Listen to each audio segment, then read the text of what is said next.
नमस्कार, मेरा नाम ज्ञानेश्वर है और आपने देखना शुरू किया है लाइव सिटी। मेरे साथ रोज की तरह दिल्ली से जुड़ रहे हैं देश के जाने माने सीनियर जर्नलिस्ट अजीत द्विवेदी जी। अजीत जी, आज हम बात करेंगे लालू यादव की। और जब बात जात की हो और लालू यादव न कूदें, यह कैसे संभव है? जात की राजनीति में लालू यादव का तोड़ कोई दूसरा है ही नहीं। और जब पूरे देश में कास्ट सेंसस को लेकर बहस चल रही है, लालू यादव अब और अधिक फिट हैं। सिंगापुर से डॉक्टर से दिखाकर अभी अभी लौटे हैं। कल ही पटना आए हैं और आज सुबह सुबह उन्होंने एक ट्वीट कर हलचल बढ़ा दी। आरएसएस के प्रचार प्रभारी ने कल एक प्रेस कॉन्फ्रेंस की थी, जिसमें उन्होंने कास्ट सेंसस को लेकर विशद व्याख्या की। आरक्षण के भीतर आरक्षण को लेकर भी चर्चा की।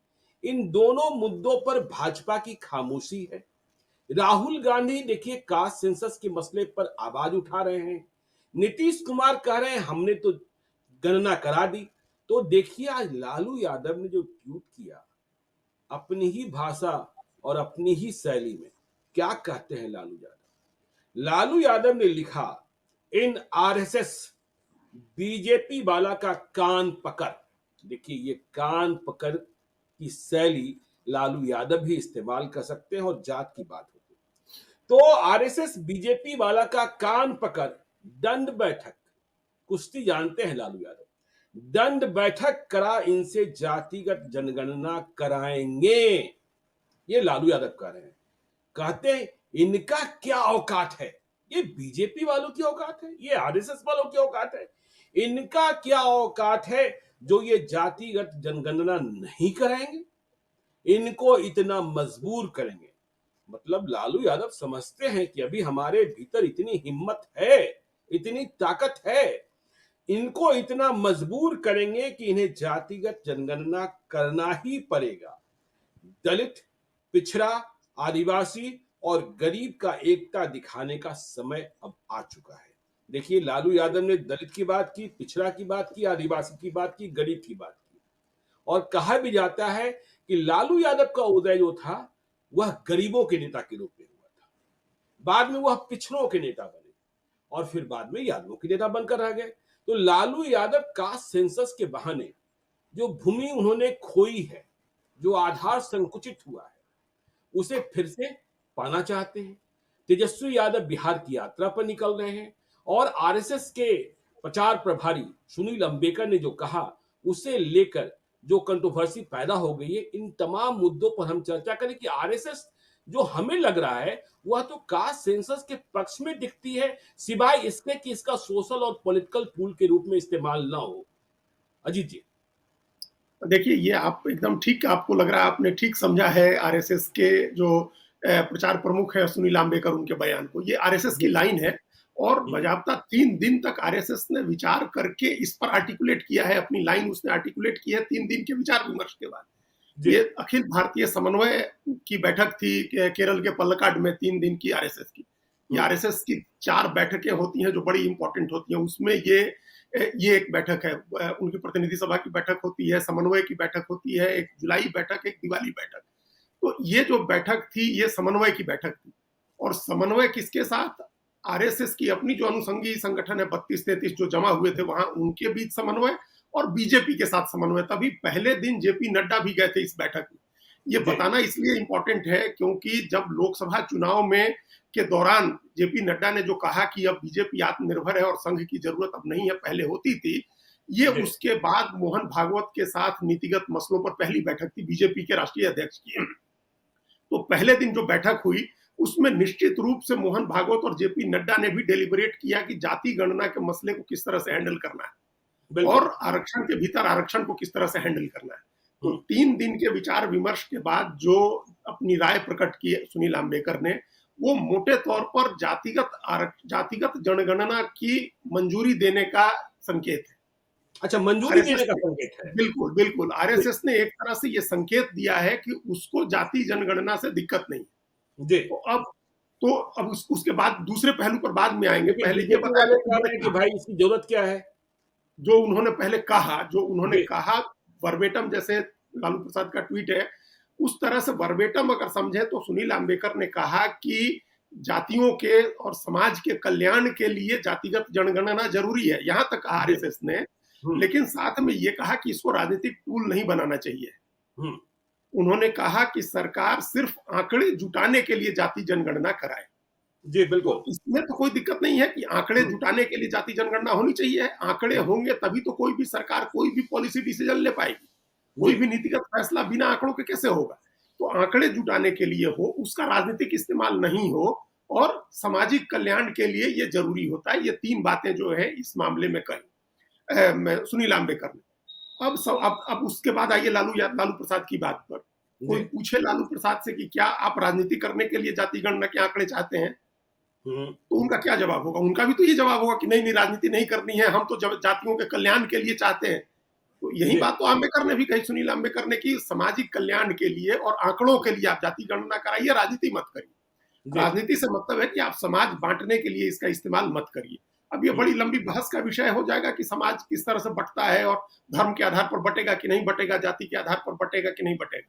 लेकिन ये सही बात है कि राजनीति के लिए उसका इस्तेमाल नहीं होना चाहिए। फर्दर समाज में तो ऐसे ही बहुत विभाजन है हम लोगों के समाज में, वो और नहीं विभाजित होना चाहिए। लेकिन आपको लगता है कि भारत में कुछ भी हो और उस पर जाति मतलब जाति शामिल हो और राजनीति ना हो, ये राजनीति ना हो, संभव है क्या? नहीं, ये बिल्कुल ही संभव है? संभव नहीं है, बिल्कुल ही जी। संभव नहीं। यहाँ तो एक बेटी के साथ बलात्कार हुआ है, हत्या हुई है बंगाल में, तो बिल्कुल। सारे लोग राजनीति कर रहे हैं। जी। यहाँ तो हर चीज पर लोग राजनीति करते हैं।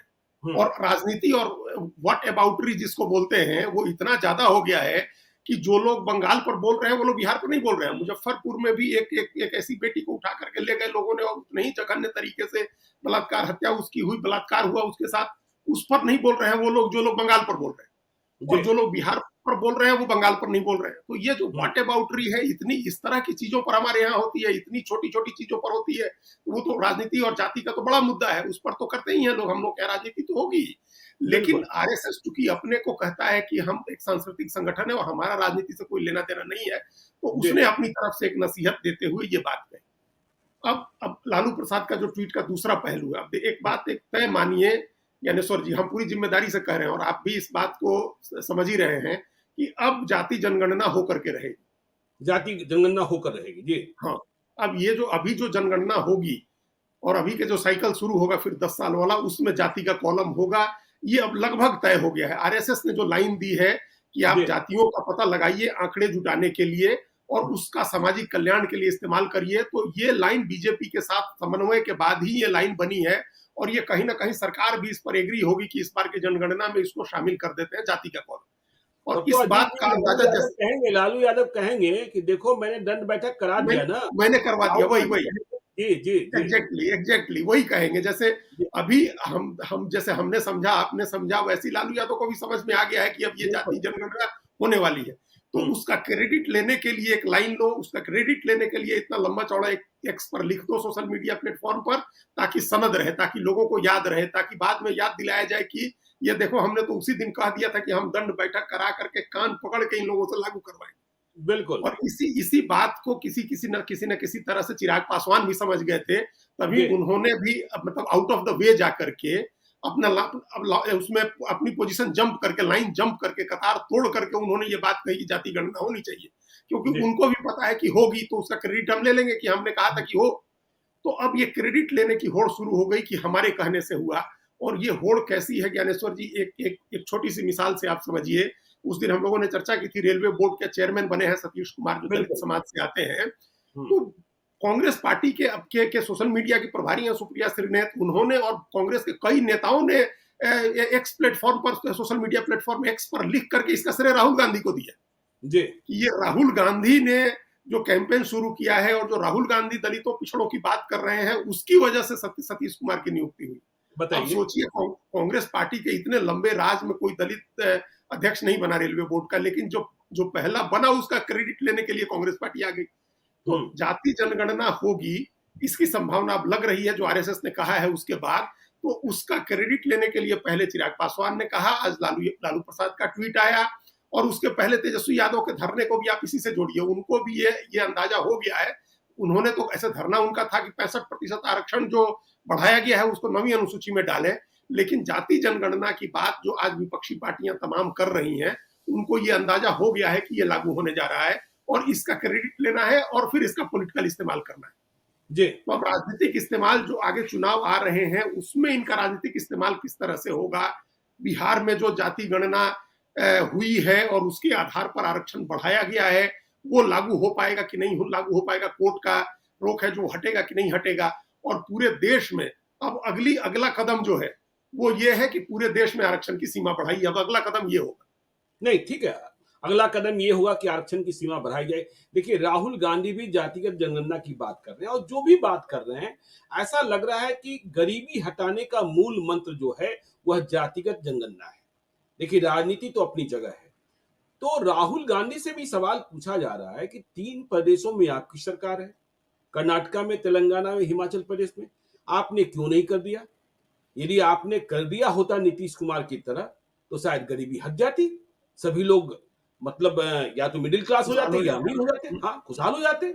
और फिर देखिए, एक बात जो आपने कही आरक्षण बढ़ाने वाली बात, तो जातिगत जनगणना कराकर आप आरक्षण बढ़ा देंगे, यह संभव तो नहीं हो पाएगा।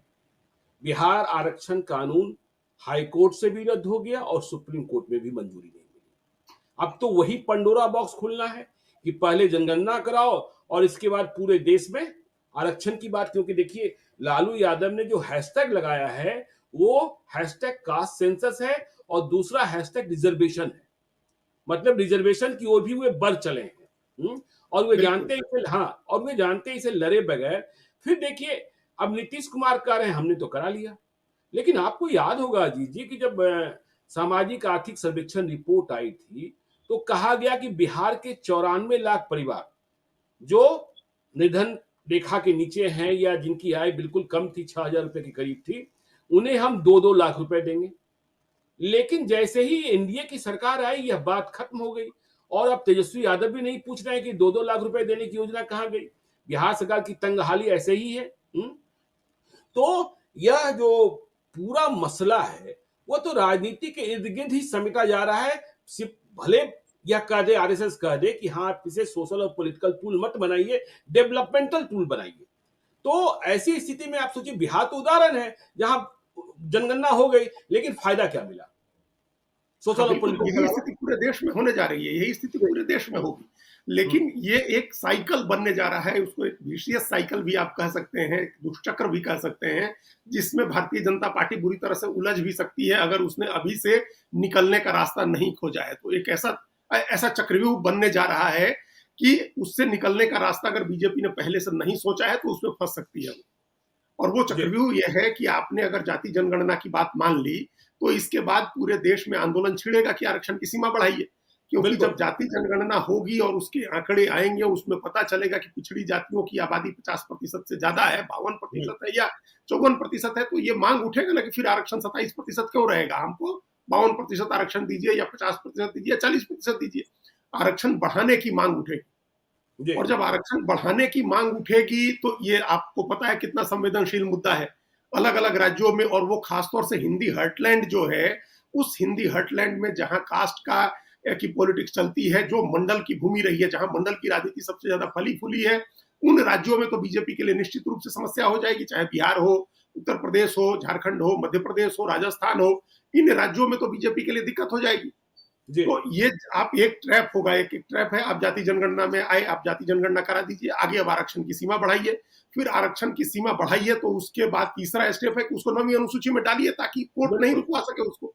नहीं तो अगर सीधे आप कर दीजिएगा तो फिर सुप्रीम कोर्ट रोक देगी, फिर तो आंदोलन होगा कि इसको 9th शेड्यूल में डालिए, जिस तरह से तमिलनाडु का मामला डाला गया है।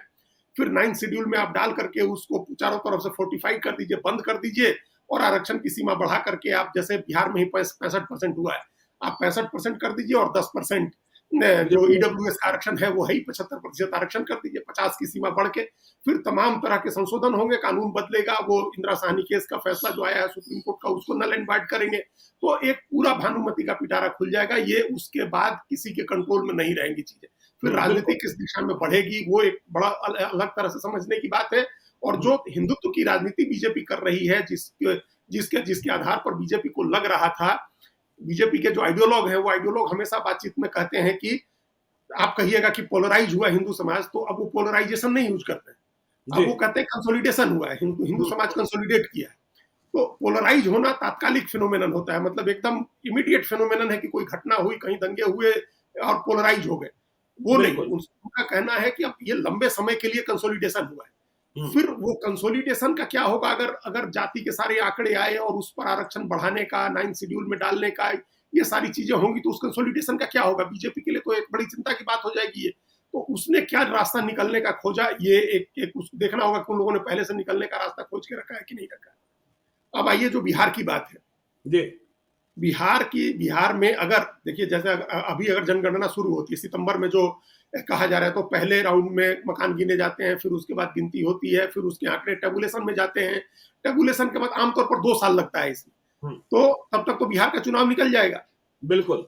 अगर जाति जनगणना होती भी है तो उससे बिहार को क्या फायदा है? बिहार में तो ऑलरेडी जाति जनगणना के आंकड़े आए हुए हैं। बिहार में जो आरजेडी, जो जेडीयू बीजेपी की पॉलिटिक्स है, वो तो उसको फायदा तब होगा जब नीतीश कुमार अपना आरक्षण लागू करवा दे 65% वाला।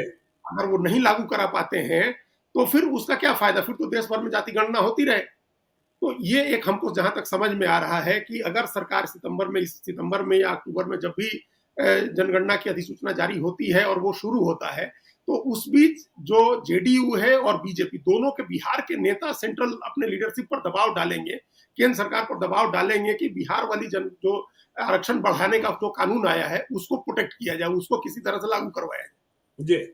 ये कराना उनके लिए जरूरी होगा, तभी तो अगले साल चुनाव है। हाँ, लेकिन आपको लगता है 9वीं अनुसूची में शामिल करा पाएंगे? इसके बाद तो इतना ज्यादा विवाद होगा और वो जो आप कहते हैं भानुमति का पिटारा खुल जाएगा। हाँ, लेकिन उसमें बीजेपी ने कुछ न कुछ तो तय किया होगा। अगर आरएसएस ने कहा है कि जाति जनगणना सामाजिक कल्याण के लिए ठीक है और आप आंकड़े जुटाने के लिए करें, तो इस पर अगर बीजेपी भी राजी होगी तभी ये बात हुई है। और बीजेपी राजी है तो कुछ न कुछ उसके पास प्लान होगा इसको आगे इसका पॉलिटिकल इस्तेमाल करने का। क्या राजनीतिक इस्तेमाल? आज ही सुबह मुझे रायसीना हिल्स की जानकारी रखने वाले एक बड़े पत्रकार बता रहे थे कि बीजेपी तैयार थी जातिगत जनगणना के लिए, इसका ऐलान भी हो जाता, लेकिन पता नहीं यह बात कैसे लीक हो गई कि बीजेपी तैयार है, और बीजेपी की ओर से घोषणा होती इसके पहले कांग्रेस ने कैच कर लिया, चिराग पासवान हल्ला करने लगे, अब लालू यादव भी हल्ला करने लगे। तो बीजेपी के समक्ष यह संकट हो गया है कि जातिगत जनगणना की बात कबूल करें। अब तो आरएसएस भी कह रही है कि हाँ ये होना चाहिए, तो लोग कहेंगे बीजेपी जो है वह कांग्रेस से डर गई, लालू यादव से डर गई, चिराग पासवान से डर गई, और नीतीश कुमार जो चाहते थे वो हो गया। ये असली चीज यही है कि वो श्रेय जाएगा सबको, बीजेपी को इसका श्रेय नहीं मिलेगा। हमको लगता है कि संभवतः इसीलिए ये आरएसएस की तरफ से ये कहा गया है। आरएसएस की तरफ से कहने का एक बड़ा मतलब होता है, क्योंकि उसके फिर स्वयंसेवक इस बात को गांव-गांव पहुंचाएंगे कि आरएसएस ने कहा तो बीजेपी ने लागू किया। तो इससे जो आरजेडी कह रही है या चिराग पासवान कह रहे हैं, वो चीजें डायलूट होगी या उसको डायलूट करने की कोशिश होगी कि क्रेडिट बीजेपी को दिया जाए। इसके लिए आरएसएस के लोग भी और बीजेपी के जो जमीनी कार्यकर्ता हैं वो लोग भी इस बात का प्रचार करेंगे कि पहले आरएसएस ने नीतिगत फैसला किया, सैद्धांतिक रूप से उसने सहमति दी, तब जाकर के भारत सरकार ने या बीजेपी के कहने से फिर भारत सरकार ने इसको लागू किया है। ये प्रचार होगा अगर ऐसा हो जाता है। तो अगर जनगणना के में कॉलम बन जाता है, जनगणना के फॉर्म में जाति का कॉलम बन जाता है, ये उसके बाद की चीज है। तो ये, और उसके बाद ही बिहार में फिर आरक्षण को प्रोटेक्ट करने की बात आएगी। अगर किसी वजह से नहीं होता है तब तो फिर अलग ही सीन होगा, फिर तो अलग ही आंदोलन होगा। अगर इसके बाद भी नहीं होता है और सरकार नहीं करती है, जनगणना में कॉलम जाति का नहीं आता है, तब तो फिर एक अलग ही आंदोलन शुरू होगा।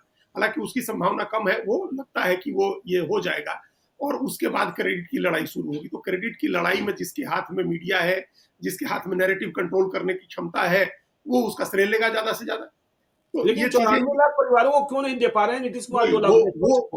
उस पर हम आ रहे थे, जो आपने कहा पहले, ये सामाजिक आर्थिक सर्वेक्षण कराया बिहार सरकार ने और ये आंकड़ा आया कि 94 लाख परिवार तो बिहार में ऐसे हैं जिनकी आमदनी 6,000 रुपए नहीं है। तो आप सोचिए, अगर 5 लोगों 6 लोगों का 5 आदमी का ही एक परिवार माने और 5 आदमी के उस परिवार की आमदनी 6,000 रुपए नहीं है, मतलब 1250 रुपए एक आदमी अगर नहीं कमा रहा है तो उसको आपको मदद देनी है। आपने कहा कि जो 6,000 से कम जिनकी आमदनी है, हम उनको हर परिवार को 2 लाख रुपया देंगे। तो ये अपने आप में एक बड़ा भारी फिगर है। आपको इतना पैसा कहां से आएगा? आप 2 करोड़ लोगों को, आप 1 करोड़ आदमी को 2-2 लाख रुपया देंगे। तो ये 2 लाख करोड़ रुपए हैं, ये कहां से आएंगे? जी, बिल्कुल। ये बिहार सरकार के पास इतना पैसा कहाँ से आएगा? हुँ, ये सवाल उस समय भी उठा था। लेकिन सरकार तो कोई भी इस तरह की घोषणा करती है तो उसके आर्थिक पहलू को विचार करने के बाद ही तो कोई घोषणा करती है। तो इस पर कोई भी मतलब आपको पता है सरकार चलाने की प्रक्रिया अगर पेन खरीदने हैं उसके लिए भी खरीदने का है तो उसका वाउचर बनना है तो उसके लिए भी एक बजट होता है डिपार्टमेंट से। बिल्कुल, बिल्कुल, और उसके लिए कोई भी टेंडर एक होता पद है। सृजित कर ये वही एक पद सृजित करना है तो फाइनेंस डिपार्टमेंट की अनुमति के बिना आप पद सृजित नहीं कर सकते हैं। जी, यहाँ तो आप इतना लाख करोड़ रुपया बाँटने की बात कर रहे हैं तो वित्त विभाग की मंजूरी के बिना तो होगा नहीं। तो आपने कहा आपने 5 मंजूरी साल ली थी। आपने कहा 5 साल में देंगे, 40-40 हज़ार रुपया प्रत्येक बस देंगे।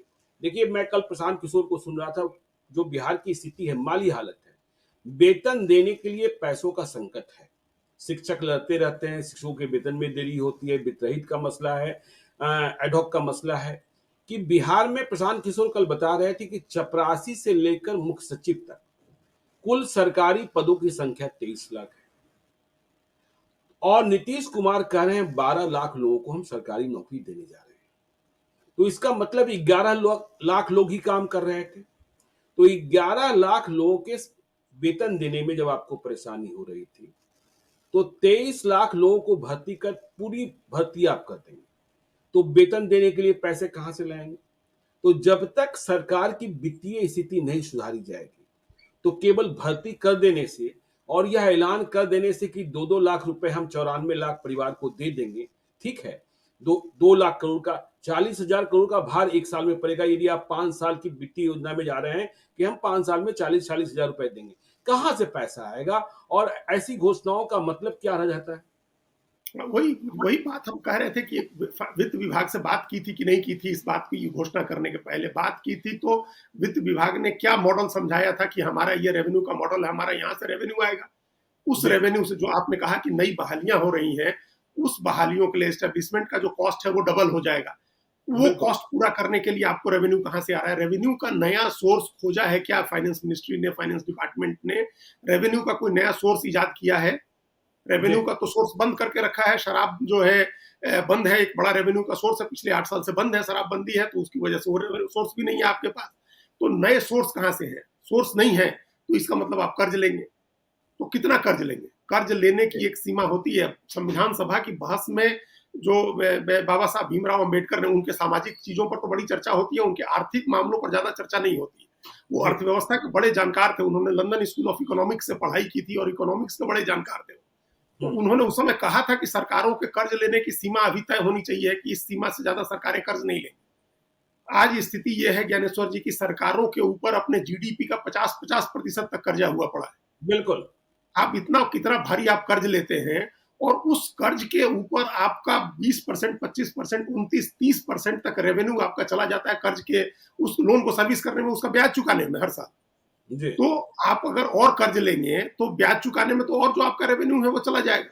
फिर तो लगातार एक तो कर्ज के जाल में फंसने का मामला है स्टेट के, या जी, तो फिर आप जनता के सामने अपना रेवेन्यू मॉडल रखिए कि ये हमारा राजस्व जुटाने का मॉडल है। 2,62,000 2,70,000 करोड़ का बजट है बिहार सरकार का, उसमें हमारा पैसा और हम इसमें जनरेट करेंगे, यहाँ से हमारा रेवेन्यू आएगा और उस रेवेन्यू से हम गरीब परिवारों को जो मदद देनी है वो मदद भी देंगे और ये जो नई बहालियां हो रही हैं हम इनको सैलरी, इनको वेतन भी देंगे। हुँ, ये तो बताना होगा ना। और बिल्कुल, या अभी प्रशांत किशोर तो बताएंगे नहीं। अगर प्रशांत नहीं, किशोर के दिमाग में कुछ होगा आइडिया, जी, उन्होंने जैसे हम लोग कल भी चर्चा कर रहे थे, उनके दिमाग में कोई आइडिया होगा, कोई मॉडल होगा कि इस मॉडल से रेवेन्यू आएगा, तो वो तो सलाह देने नहीं जा रहे हैं ना बिहार सरकार को। नहीं क्यों देंगे अभी? तो बिहार सरकार बताए ना, भारत सरकार से बात करें, भारत सरकार से क्या जो विशेष पैकेज मिलना है, उस विशेष पैकेज में कुछ पैसे ऐसे हैं जिनसे आप गरीब परिवारों की मदद करेंगे। या बिल्कुल, जीएसटी के रेवेन्यू को लेकर के जो जीएसटी काउंसिल की बातें, जो जो बैठक है, कई अभी भी होनी है एक बैठक जिसमें रेट रिवाइज करने का, रेट रेशनलाइज करने की बातें हो रही है, उसमें कहीं से आपको लग रहा है कि रेवेन्यू आपको एक्स्ट्रा आएगा। आप अपने टैक्स बढ़ाएंगे, उत्पाद शुल्क जो लगता है पेट्रोल डीजल पर, आप वो बढ़ा करके ले आएंगे। कोई तो मॉडल होगा जहां से रेवेन्यू आएगा। बिल्कुल, तो रेवेन्यू का और एक देखिए रेवेन्यू मॉडल आने का निकालना होगा। जी, लेकिन तो वही एक्चुअली और जी, जी, नहीं, जी, चुनावी साल है ज्ञानेश्वर जी, इस समय आप जनता पर भी बोझ नहीं डाल सकते हैं ना, ये भी एक बिल्कुल। सवाल है कि चुनाव का साल है, आप जनता पर भी बोझ नहीं डाल सकते हैं, बल्कि जनता के लिए भी कुछ मुफ्त की रेवड़ी आपको घोषित करनी होगी। तो फिर उसके लिए भी पैसे चाहिए हैं, वो कहाँ से आएंगे? भाई अभी आजकल तो तो चारों तरफ अभी तो अभी तो संकट ये हो गया है अजीत जी कि टोल पर टोल तो देना ही देना है। यदि गाड़ी का हाँ, कोई एक पेपर फेल है पॉल्यूशन फेल है, ये फेल है, वो फेल है, उसके इतने लंबे चौड़े टैक्स लग रहे हैं, मतलब सारा सारा कुछ निकल जा रहा है और बकाया आपको देना, आपके पास नोटिस पहुंच जा रही है। लोग शिकायत कर रहे हैं, पैसे तो सब ले रहे हो, सड़क कब सुधारोगे? वही तो। ठीक है, टोल वाले भी पैसे ले रहे हैं, आप भी मोतिहारी जाते हैं, तो रास्ते में यदि टोल के इलाके को छोड़ दें, तो बाकी सड़कों की स्थिति किस तरीके से हो जाती है? इंक्रोचमेंट कब हटाओगे? खैर चलिए, हम लोग बहस के दूसरे अध्याय में चलते हैं कि आरएसएस ने आरक्षण के भीतर आरक्षण, जो सुप्रीम कोर्ट ने कहा कि इन्हें भी आपको वर्गीकृत करना होगा, उस पर भी अपनी राय रखी है। और यह राय जो है, उसमें कहा गया कि सर्वानुमति बनाइए। मतलब सुप्रीम कोर्ट का जो निर्णय है, सुप्रीम कोर्ट के निर्णय को नकारा नहीं है आरएसएस ने, जिस तरीके से केंद्र सरकार खामोश बैठी। लेकिन तमाम पार्टियां, यदि जीतन राम मांझी की बात छोड़ दें, तो तमाम पार्टियां, चिराग पासवान तो बिल्कुल ही खिलाफ हैं, भारत बंद हो गया। तो आरएसएस के जो प्रचार प्रभारी ने कहा, इस पर भी हम लोग कहें कि आरक्षण के भीतर आरक्षण पर आरएसएस का स्टैंड क्या है? ये कोई ये स्टैंड लेना नहीं होता है। अगर आप कह दें कि भाई सबसे सहमति बना करके कोई फैसला करिए, तो इसका मतलब कि आप कोई क्लियर कट स्टैंड नहीं ले रहे हैं, आप कोई सैद्धांतिक लाइन नहीं ले रहे हैं, आप सुप्रीम कोर्ट के फैसले का न तो समर्थन कर रहे हैं, न विरोध कर रहे हैं। तो ये एक सुरक्षित लाइन होती है, एक मध्य मार्ग होता है, बीच के रास्ते पर चलने का मामला होता है। हमको लग रहा है कि बीजेपी और आरएसएस दोनों अभी वो फ्रंट नहीं खोलना चाह रहे हैं, क्योंकि उनको लग रहा है कि पिछड़ी जातियों का फ्रंट तो खुला हुआ है और उस फ्रंट पर ही इतनी लड़ाई हो रही है और इतनी समस्या है। तो अगर एससी और एसटी का भी फ्रंट खोलते हैं तो फिर ज्यादा संकट आएगा। देखिए, दोनों को मिला करके देश में कोई 22%, 22.5% आबादी है, 23%। आप अगर उस फ्रंट को अगर खोलते हैं, जो मोटे तौर पर शांत है वो फ्रंट, अभी उस पर कोई पॉलिटिकल बहुत उथल पुथल नहीं मची हुई है। और बीजेपी ये उम्मीद कर रही है कि बहुजन समाज पार्टी जैसे कमजोर पड़ी है तो उसका वोट हमारी तरफ ट्रांसफर हो जाएगा। तो ये ऐसी स्थिति में बीजेपी कोई उस मोर्चे पर कोई नई लड़ाई शुरू करना चाह रही है, और यही लाइन आरएसएस की भी है। तो सहमति बनाइए, इस बात को कह दीजिए सहमति बनाना, लेकिन उसके लिए समय नहीं है ज्ञानेश्वर जी। सहमति बनाने की बात आरएसएस ने कह दी, लेकिन सुप्रीम कोर्ट का तो फैसला आ गया है, अब उस फैसले को लागू करना है जी। फैसले को लागू करने का काम तो एग्जीक्यूटिव को करना है, जो कार्यकारी है, जो है मतलब भारत सरकार जो है, उसको इम्प्लीमेंट करना है। अगर मान लीजिए कि नहीं इंप्लीमेंट होता है, तो कल कोई आदमी सुप्रीम कोर्ट में चला जाएगा कंटेम्प्ट का केस लेकर के कि सुप्रीम कोर्ट के आदेश की अवमानना हो रही है, सरकार नहीं वर्गीकरण कर रही है, सरकार की कोई अगली वैकेंसी निकलती है बहाली की और उसमें वर्गीकरण नहीं होता है, तो कोई आदमी उसको आधार बना करके कोर्ट चला जाएगा। तो उसको डिसीजन अभी सहमति बनाने की प्रक्रिया एटलीस्ट शुरू कर देनी होगी जी। भारत सरकार को सहमति बनाने की प्रक्रिया शुरू कर देनी होगी। पहल कौन करेगा? जो पहल करेगा वह तो जल जाएगा ना, पहल कौन करेगा? नहीं, पहल करने का काम जो अभी हमारी समझ में आ रहा, जो हम जितना समझ रहे हैं, पहल करने का काम इन्हीं लोगों को देना होगा, जो लोग विरोध कर रहे हैं उनको भी, उन सबको भी शामिल करना होगा। मतलब बहुजन समाज पार्टी का प्रतिनिधि हो उसमें चिराग पासवान की पार्टी का प्रतिनिधि हो, उसमें जीतन राम मांझी की पार्टी का प्रतिनिधि हो, उसमें बीजेपी के भी लोग हो, कांग्रेस के भी लोग हो। आखिर वक्फ बोर्ड का एक विधेयक आया है और उसके जो संयुक्त संसदीय समिति में भेजा गया है, तो वहां सभी पार्टियों के मेंबर हैं। 31 सदस्यों की कमेटी बनी है, जिसमें लोकसभा के भी सदस्य हैं, राज्यसभा के भी हैं, और उसमें कई मुस्लिम भी हैं। कांग्रेस के तो 4 सदस्यों में हमको लगता है 3 मुसलमान ही हैं। तो उस वक्फ बोर्ड पर विचार कर रहा है, तो उस तरह से एक कमेटी बनाई जाए, पार्लियामेंट की कमेटी बन सकती है, जिसमें सभी पार्टियों के लोग हों, उसमें दलित के साथ साथ दूसरे समुदायों के भी लोग हों, और दलितों में भी हर समुदाय के लोग हों, जो इसका समर्थन भी कर रहे हैं, जो विरोध भी कर रहे हैं, और दोनों तरफ के पक्ष सुने जाए। सहमति तो ऐसे ही बनती है। तो टालने के लिए भी अगर कहा गया कि इस मामले को अभी टाला जाए, अभी का चुनाव का साइकिल अगर खत्म किया जाए, करना हो मकसद, तो उसको टालने के लिए भी किया जाए, तो इसकी शुरुआत कर देनी होगी। और सुप्रीम कोर्ट में मामला पहुंचे तो वहां सुप्रीम कोर्ट को इन्फॉर्म कर देना होगा कि हम लोग इस पर सहमति बनाने की कोशिश कर रहे हैं, क्योंकि ये राजनीतिक रूप से बहुत संवेदनशील मामला है। इसको अच्छा, वैसे भी एक समीक्षा याचिका सुप्रीम कोर्ट में दायर हो गई है, तो समीक्षा याचिका पर सुनवाई टलती रहे, या समीक्षा याचिका पर जब पहली सुनवाई में कोर्ट नोटिस भेजे भारत सरकार को, तो भारत सरकार की तरफ से एडिशनल सॉलिसिटर जनरल या अटॉर्नी जनरल जा करके टाइम ले कहे कि हम लोग इस पर सहमति बनाने की कोशिश कर रहे हैं, तो वो सहमति बनाने की प्रक्रिया शुरू कर देनी होगी। एक तरह से अब ये लग रहा है कि जो उबाल आया था, उस उबाल के ऊपर पानी डाल दिया गया है कि थोड़ा वो बैठ जाए, तो उसका झाग बैठे, जो उबाल आया हुआ है वो दूध के बर्तन में से उबल के बाहर न गिरे। इसका एक बिल्कुल। रास्ता संघ ने दिया है, बीजेपी को दिया है। बीजेपी अब अपने सहयोगियों को भी इन्वॉल्व करे और जो विपक्षी पार्टियां हैं उनको भी इन्वॉल्व करके और सहमति बनाने की दिशा में आगे कदम बढ़ाया जाए। क्या होगा, ये भी विशुद्ध रूप से राजनीतिक मामला है, आपको पता है, और सरकार भी कई जगह इस मामले में उलझी हुई है। कहीं समर्थन करने वाले साथ में है, कहीं विरोध करने वाले साथ में है। जी। तो अभी अभी हमको लग रहा है कि ओबीसी राजनीति से इतर अभी जाकर के कोई नया मोर्चा सरकार नहीं खोलना चाहेगी। इसीलिए इस चलिए, मामले को थोड़े दिन और टाला जाएगा इस मामले को। थोड़े दिन और टाला जाएगा। देखिए, लालू यादव नए मौसम वैज्ञानिक के रूप में अवतरित हुए हैं। उन्हें लग रहा है कि अब जातिगत जनगणना होकर रहेगा। आरएसएस की सहमति, हाँ, उसे दूसरे रूप से प्रचारित किया गया कि देखिए वही, आरएसएस के वही। खिलाफ है। हाँ, तो लालू यादव, चिराग पासवान अपनी जीत बताएँगे, राहुल गांधी भी जीत बताएँगे, लेकिन क्या जातिगत जनगणना गरीबी हटाने का मूल मंत्र है? इस पर बहस जारी रहेगी। आगे भी हम चर्चा करेंगे। आप देखते रहिए लाइव सीरीज़ को। यदि अब तक आपने हमारे यूट्यूब चैनल लाइव सीरीज़ को सब्सक्राइब नहीं किया है, तो ज़रूर कर लीजिएगा और यदि इस वीडियो को आप फेसबुक पेज के माध्यम से देखें, तो पेज को लाइक कीजिएगा। ट्विटर पर भी हमें फॉलो कीजिए। धन्यवाद।